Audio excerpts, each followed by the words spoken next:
All right, here we are at Alberta Beatdown 2 once again in the losers bracket semifinals with RevSaroVati going up against tQArchaic. This event is being thrown up by Edmonton gamers here at OverKlocked Gaming and Computers in Edmonton, Alberta. If you're in the area, definitely want to come down and check this place out when you get the chance. And we're going to be going right into game one. It's going to be on MLG iCCup test bug with tQArchaic, the purple Terran. He's going to be at the bottom position, and RevSaroVati, the red Protoss, he's going to be at the top jungle area. So now, for those of you who've been following, we've seen tQArchaic do basically a straight mech in all matchups, and that's going to be really favorable on this map. It's one quick little push across. Now, as long as he's patient and pushes through, takes his Elnagas, and make sure he expands and upgrades, especially in this matchup, upgrades are really crucial. He can really put a lot of hurt on, unless we see RevSaroVati put a lot of early pressure on, i.e. 6-gate, 4-gate, stuff like that. We're going to really have to see what the Protoss is going to do because we pretty much know what we're going to expect out of tQArchaic. Yeah, tQArchaic, somebody that I think we're all pretty familiar with now. He's got a lot of tricks up his sleeve, but his openings are all pretty much the same. He's definitely somebody who likes to stick down to what he knows and just doesn't like to take too many risks, although we saw him completely roll the dice in that last one. And right now we got RevSaroVati. We're going to be scouting him out. He's going to see that it's a completely standard opening right now with a single gas, as well as the barracks, orbital command going to be going up in just a second here as well. Meanwhile, back at the base of RevSaroVati, we got the gateway, pylon, pretty normal stuff out of both of these players so far. Now, I'm pretty personally familiar with tQArchaic, so we're either going to be seeing one of three things. We're either going to be seeing his mech opening, a Reaper expand, or a Marauder expand. Now, what we've seen this tournament, we're probably going to be expecting a Siege expand, and that's something that RevSaroVati, if he's been paying attention and walking around, maybe catching a few of his games, he could have really exploited, and we haven't, which is kind of unfortunate. He could have easily went for a Nexus first just if he knew how tQArchaic was playing. And that's something that I guess you can't really be at fault for not paying attention because there's so much going on here. But it would have been really important and an advantage he could have taken advantage of. Yeah, so tQArchaic with that factory follow it up. And, oh, very nice. The probe is actually going to be able to sneak in right through the top. tQArchaic going to try and track that down, but the probe's going to be able to see there is no second gas yet. He knows that the factory is there. So has the opportunity to go for something like a gas steal. He's going to try, and there it is. Probe is going to cost him that probe, but now he knows that tQArchaic's tech options are going to be a little more limited for the time being. RevSaroVati is going to be throwing down an expansion of his own, realizing that there's not going to be any Marauder rushes or anything like that. He's going to be pretty confident with his ability to defend everything with a simple 1-gate expansion. Yeah, the next most important part of this game is going to be RevSaroVati. He's going to have to scout because by taking that gas, it basically does one thing. It excludes Cloak Banshee. You can't really do Cloak Banshee off one gas. So now it's going to be up to him to know, hey, is he going to put down a command center right after this? Is he going to drop down 6 barracks and all in me? Is he still going to continue with his siege expand? It's really up to him to keep scouting, and I'm going to have to wait for him to do that. Yeah, and tQArchaic is indeed going to be throwing down that expansion right away. And it's a bit of an interesting decision here as he's going to be going straight for that siege mode. He really just does not have a lot of gas to work with in order to get any siege tanks out right now. But he is just going to be playing what I would expect to be a pretty defensive game, at least for the foreseeable future, the next few minutes at least. Yeah, this next little short bit with just a Stalker coming up is going to be almost like TVZ, or PVZ, excuse me, when you have the 2 Stalker rush against those Zerglings. The Stalkers just going to be able to poke at the Marines and do a lot of damage. Until Medivacs come out, they're going to be like a lot lower health, so if he wants to put on a little bit more added pressure with a 6-gate off 2 base, those are going to be a lot softened up, and that makes a big deal in the long run.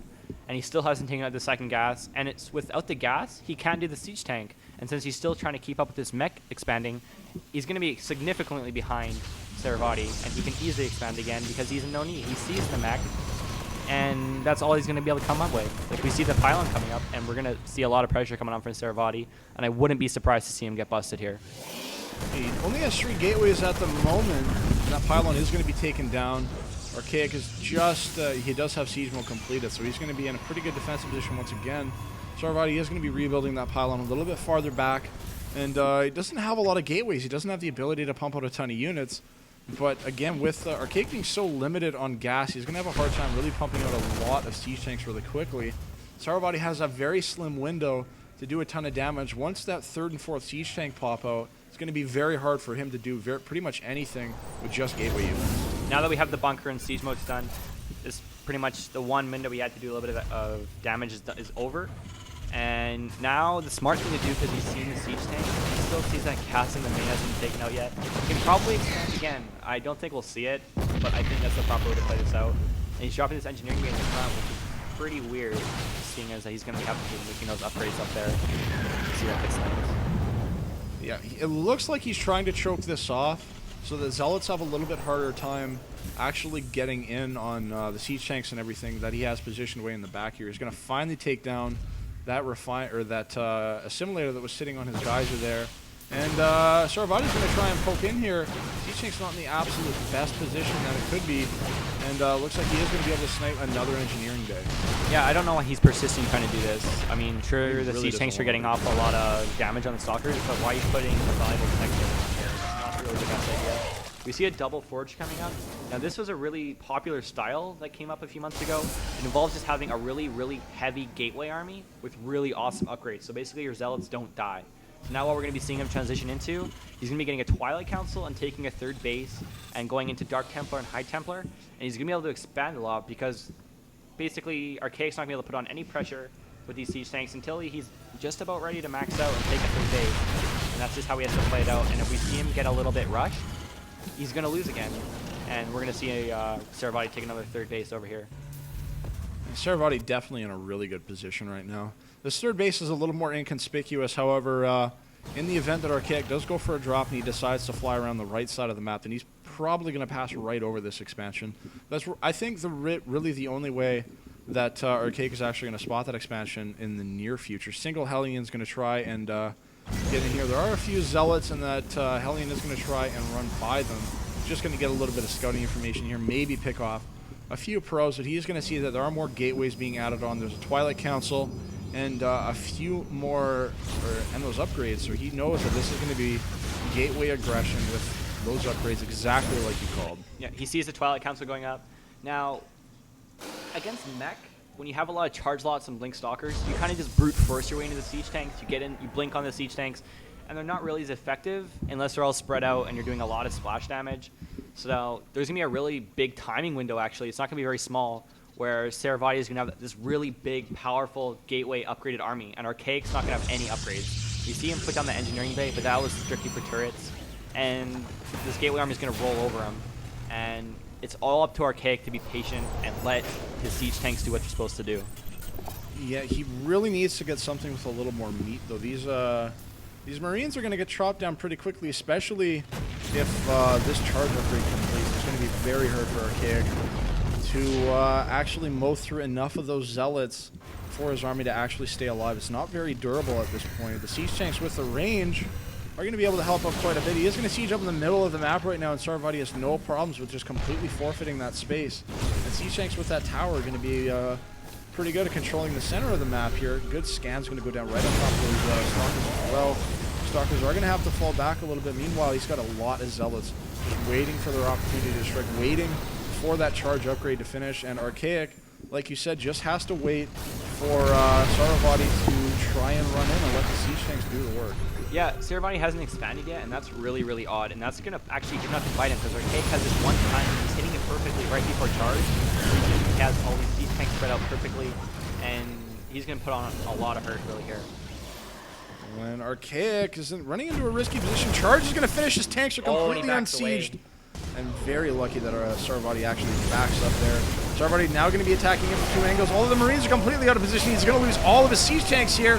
SaroVati is going to be completely annihilating this attack. And this is just not what Archaic wanted to do with his army. Supply counts right now 71 to 111. And we can see that there is just not much in the way of army units for Archaic, because there's nothing but 11 Hellions on the field right now against a full-size level 1 weapons and armor gateway army. We have 4 Bluefin Hellions going into the natural here. Now this is really important. Like, although he's doing a lot of his economic damage, he has chargeless coming attacking the main, but there's Bluefin Hellions there. Now Archaic actually did a really, really beautiful move there. He pulled the army back, and now he saved himself, because had he not pulled the army back of SaroVati, he just would have pushed and killed him. Again, time and time again, Archaic's being impatient with the siege tanks, and you really can't do that. You basically give up map control for the Protoss, and you get that 200 army with upgrades. which, again, Archaic's been ignoring, although SaroVati's scheme on 2-1. And his army's just going to crumble, and that's you're going to see SaroVati take game 1. Yeah, he was able to deal with the Zealots, but not the Stalkers. He needed to get a few more siege tanks out on the field, and he just doesn't really have time. He's going to have one siege tank to work with here. You can see he's got 4 siege tanks queued up on the only factory with a tech lab on it, and that siege tank's going to go into siege mode. And this could be a really epic hold if he manages to keep the siege tank alive. He's going to get focused down, and he's barely managing to stay in this game. But there are a few more Stalkers making their way across the map, and he's having can't do enough damage to them. It looks like SaroVati's going to take advantage of it. There's Important thing again, to reiterate, Archaic's not being patient with his mech, and you have to. We had a talk with him after the last series, and he said he's been tired of being patient, and that's going to be his downfall. He's going to keep going out if he keeps persisting playing this mech style. You have to be patient. You have to wait for your opponent to essentially try to take back the space that your siege tanks are holding, and that's just not what he did. So SaroVati's going to take game 1.